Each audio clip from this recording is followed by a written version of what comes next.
Bienvenido al programa de Pites de Grau y aquí estamos de nuevo. El último episodio de nuestras sagas de horror, de Horror Survival, sí, con Carvelo. Luego igual haremos, mira, de lo que hablábamos el otro día de hacer también, no es plan de, pero bueno, de los juegos de cómo evolucionó el survival horror. Eso. Porque mucha gente, bueno, y si alguno echa en falta alguna saga y tal, que nos lo diga aquí, pero bueno, está más o menos, yo creo que para acabar tenemos dos sagas que ya son los ejemplos más recientes, quitando Resident Evil, de sagas de survival horror. Y tenemos uno que fue un auténtico boom en su momento. Creo que fue en el 2008, si no me equivoco. Ese juego fue un bombazo en su momento. Sí. Pero más incluso porque tiene algo de rol. Tiene un poco de todo. A ver, mucha gente no lo valora un survival horror porque no tiene prácticamente puzzles. Es un juego bastante lineal en ese sentido, o sea, no tiene ese... Pero bueno, más o menos los survival horror a partir del Resident Evil 4, como comentamos, que es un poco hace inflexión en los survival horror, ya no son tan puzzleros. Tan puristas. Tan puristas no son tan aventuras de resolver un puzzle, son más de acción. Está medio camino entre Aliens y entre ese terror así de, sobre todo del ruido, de... Claro. Sí, no, y aquí, bueno, a mí este juego, sobre todo lo que tiene es la temática espacial, o sea, tú eres una especie como de... no sé cómo decir la palabra, no te lo pondré aquí, bueno, es una nave... sí, es un ingeniero, te marca un ingeniero, y es el Clark. Pero bueno, un ingeniero un poco raro, porque bueno, tú más o menos lo que haces es recibes la llamada de una estación, la estación Navi Shimura creo que es, que ha pasado algo, entonces tú vas allí a ver qué pasó. Y a partir de ahí, pues eso, te encuentras la estación ahí, pues desolada completamente. Entonces tienes que ir poco a poco en esa desolación, pues recabar pistas para ver qué pasa. Y bueno, más o menos en juego, pues eso, sobre todo el factor que tiene es los xenomorfos o los bichos que van saliendo. La jugabilidad lo que hacen es un poco que los puedes matar desmembrándolos. O sea, muchas veces en los juegos de acción, de survival horror, pegas un tiro en la cabeza al monstruo de turno y lo matas. Pero aquí, por ejemplo, muchas veces le pegas un tiro en la cabeza y a lo mejor sigue atacándote. Entonces a lo mejor es mejor disparar a las piernas y luego pisarlo y masacrarlo en el suelo. Y luego después las armas que tienes cortadoras. Es un juego bastante gore, hay que decirlo, que es un juego bastante adulto, ¿no? Sí, muy adulto, porque tiene, aparte de las decapitaciones, desmembraciones y todo lo que queráis de casquería fina, luego después las muertes que tiene son bastante... iba a decir bizarras, pero bueno, grotescas más bien es la palabra. O sea, en plan, ya te digo, o sea, te devora un bicho y a lo mejor pues el bicho suelta un ácido y te echa el ácido en la cara y se te ve cómo se te derrite la piel y se ve el cráneo. O sea, es en plan muy explícito. Entonces ya te digo, bueno, tienes que tener un poco de estómago si eres un poco susceptible a esas cosas, porque ya te digo, es un juego gore en ese sentido bastante. Y lo que dices tú tiene mucho de Alien. Y la verdad que fue un juego que en su momento los juegos tiraban mucho más hacia una acción más desenfrenada, donde la gente era gatillo fácil, y aquí hay que tener una estrategia para sobrevivir. No es un juego tampoco... No es un Doom. Sí, no es un Doom. Pero tampoco es un survival, o sea, no es un juego de supervivencia donde tengas poca munición. Aquí estás bien surtido y estás bien armado, o sea, no es un juego de... voy a tener que guardar balas. Tiene una historia que está bien narrada, tiene una historia, Luego había hay una película también de animación. Pero creo que es, no sé con cuál es con el 2 o con el 3 con que lo daba. No me acuerdo, pero bueno, complementa bastante, Encima o sea, la historia más o menos que se montaron los chicos de Visceral Game, que son los productores del juego, está bastante bien. Y el 2 también. Hay una tercera parte también. Este, por ejemplo, salió en el 2000... Lo tiene que poner por aquí atrás. Pero aquí en el 2 creo que pierde ya un poquito el factor terror, ¿no? Sí, mira, bueno, aquí salió un poco después salió. Y este, por ejemplo, ya... Hasta lo tengo abierto, pero son manías de dejar los plastiquitos estos que venían con la... mira, este venía con 2 discos ya. Y en este, por ejemplo, en vez de estar ambientado solamente ya en la estación espacial Nishimura, que me gusta el nombre de Nishimura, este está ambientado como una ciudadela espacial, y bueno, aquí es un poco todo a lo gordo, en plan de como que es todo a lo grande. Y aquí ya, pues eso, es más grande y mejor, pero bueno, a veces se pasan tres vueltas ya un poquitín de de lo bueno que tenía el 1, de pues ese, lo desconocido, tal. Aquí ya es un poco ya más a lo grande y lo que dices tú en el tercero directamente ya es un juego de acción. O sea, ya no tiene nada no sé por qué hay esa tendencia, sí. tendencia de pasar del horror a la acción, a la medida que vas poniendo más, más sagas o más números, cuando no conservan... Sí, porque encima es eso, que pues quieren meter pues personajes con, no sé, tiran a más armamento, más armas, los enemigos pues los quieren hacer más fuertes para que sean compensados con esas mejoras de armas o más facilidad. O sea, más o menos en las segundas partes siempre quieren hacerlas más y mejor. Claro, entonces muchas veces, normalmente, ¿cómo coges y mejoras algo que ya es bueno? Pues venga, lo haces más grande, normalmente. Entonces, claro, en vez de una nave pequeñita, meten una especie como de ciudadela, una especie de estación espacial. Y luego después los enemigos pues meten más cantidad de enemigos, al meter más cantidad de enemigos meten armas más poderosas, entonces claro, empiezan, es que se muerde la cola, entonces, y se vuelve más arcade en vez de se va volviendo más arcade, entonces menos pausado y más relajado como era el 1. Y bueno, fue un juego también muy bueno, es muy bueno, pero no llega para mí a los toques de genialidad que tiene el 1. Ya te digo, el 1 fue como una rara avis ya te digo, una generación, la de 360. De esta que coincidió con el BioShock, que fue otro de esos juegos también, y son como juegos que de pronto salen que salen sí, porque por ejemplo, para que veáis una idea, por ejemplo, los juegos que definen la Xbox 360 son Gears of War, Call of Duty. O sea, juegos son de acción pura y dura, o sea, acción desenfrenada. O sea, sí, buscan un target muy concreto. O sea, Grand Theft Auto en cierta medida también, que es un juego también a lo mejor que puede definir la generación de 360. O sea, son juegos en plan de acción pura y dura, no un juego más tranquilo, más sosegado como dices tú. Pues otro juego que tenemos aquí es el Evil Within, que también es un juego también bastante de acción también. Una pequeña joya. Una pequeña joya. Le faltó un poco para ser una obra maestra.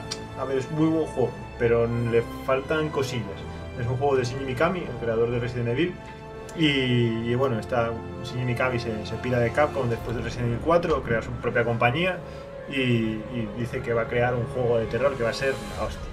Y a ver, toma muchos elementos de Resident Evil 4 y sí que tiene ciertos momentos, pero yo creo que hacen que el juego sea un poco a veces irregular. A mí me recuerda bastante al Silent Hill, en muchas situaciones de fantasmas y terror me recuerda a Silent Hill. Toma cosas del Resident Evil 4 en el tema de la acción y en ciertos momentos del juego de que te da cierta libertad en una zona un poco delimitada para sobrevivir. Y toma luego elementos, como dices tú, de un poco de ese mundo de ensoñación, de no saber qué está pasando, de ese desconocimiento. Esos bichos así amorfos y tal, del Silent Hill. Pero yo creo que este juego, por ejemplo, empieza muy bien, empieza con cierto momento de tener que escapar porque te persigue, no tienes armas, y ahí sí te mete un poco de esa tensión de escapar, que luego la retoma un poco más adelante en el juego y lo hace un poco desigual. Es bastante difícil el juego, ¿eh? Sí, pues recuerdo que era luego bastante después, difícil. Yo me acuerdo que sí es difícil, sobre todo la parte central del juego. La parte central del juego sí es difícil. Luego el final del juego se convierte en un poco machacabotones, porque es en plan, es disparar un poco sin sentido. A mí la parte final del juego no me gustó nada. Yo por eso creo que no está pulido el juego. Y luego después, otra cosa mala de este juego, lo de los DLCs, que tiene como varios DLCs para explicarte un poco el final bien y ver toda la complejidad del juego. Entonces es una cosa que tú, o sea, da un poco rabia cuando compras un juego y tienes que tirar de DLCs para completar ese juego. O sea, a mí me da bastante rabia porque, entre comillas, es como un producto incompleto. Es como comprar una película sin saber el final. Pues, saca cuartos. Sí, salió hace muy poco el 2. Lo tengo también. Y ese, yo no lo he catado todavía. Me gustó mucho algunas cosas y menos otras. Me gustó mucho que es más mundo abierto.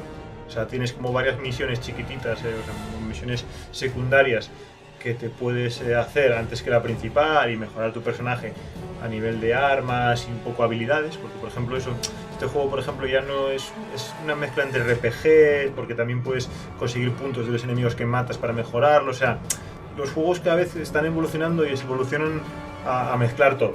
O sea, mundo abierto, RPG, survival horror, acción, o sea, quieren hacer un juego que coja un poco todos los géneros y a veces creas monstruos un poco raros, porque a veces son un poco deformes en el sentido de que, por ejemplo, si primas mucho la exploración o el mundo abierto y primas poco a lo mejor pues el RPG, pues te va a quedar una cosa un poco rara, o si lo haces al revés. Estos son juegos, a veces, por ejemplo, en esta segunda parte sí me gustó mucho el tema de que ese mundo abierto que puedes explorar un poco, pero luego después, por ejemplo, eso también hace que el juego sea más fácil, porque vas haciendo misiones secundarias, vas mejorando mucho personaje y al final del juego es bastante más sencillo. Entonces, para hacer un juego, un subidor, que suelen ser juegos bastante más difíciles o sobre todo la primera vez suelen ser más complicados, el Evil Within me parece un juego fácil.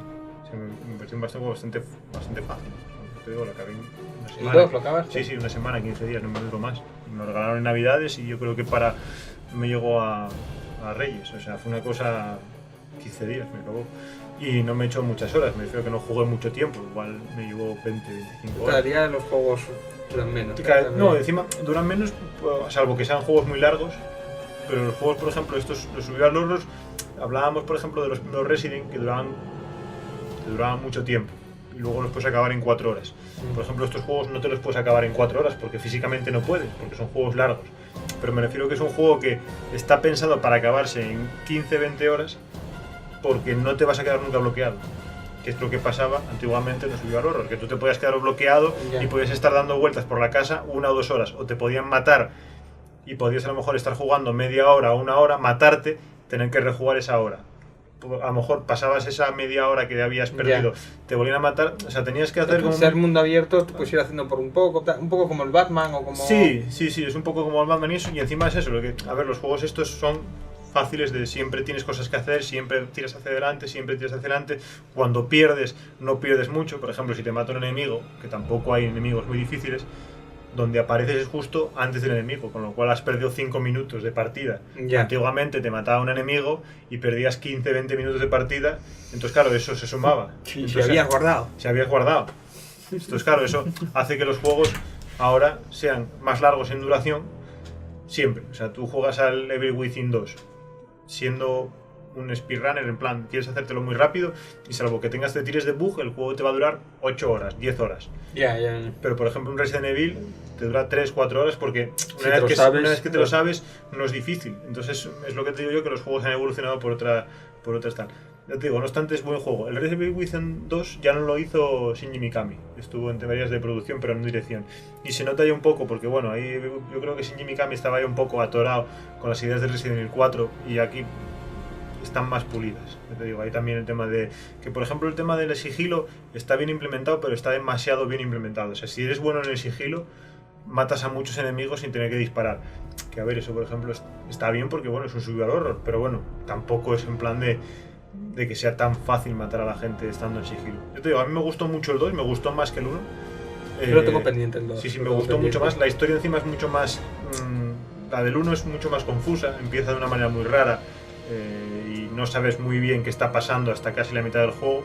Aquí es mucho más clara desde el principio. Entonces te digo, a mí el Evil Within 2 me pareció muy buen juego, un juego notable.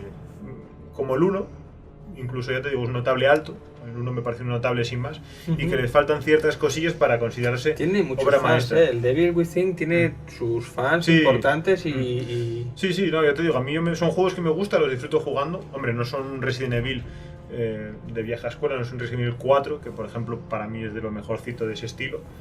Pero por ejemplo, mira, la historia que tiene este Evil Within 2 es mucho mejor que historia del Resident Evil 4, que es malísima. A mí el Resident Evil 4 no es de los juguetes, no es de mis favoritos precisamente. Para mí es el 2 y el 3. Sí, bueno, sí, a ver, pero ya te digo, de este tipo así más de acción, a mí el favorito es el 1 o el 2, pero ya te digo, de este tipo de acción el 4 es un ejemplo y estos están muy bien. Y ya te digo, son buenos ejemplos de lo que es un survival horror hoy en día, que ya no tiene nada que ver con lo que eran en el pasado. Y luego, bueno, me imagino que en otros vídeos hablaremos ya de la evolución de los survival horror a juegos ya de vista en primera persona y demás, que eso ya es... Hay muchos, hay muchos. Y eso es como es tela de otro capítulo. Pues esto es todo desde el programa de Peters de Grau. Gracias por vernos. Hasta luego. Recuerden suscribirse y darle a me gusta.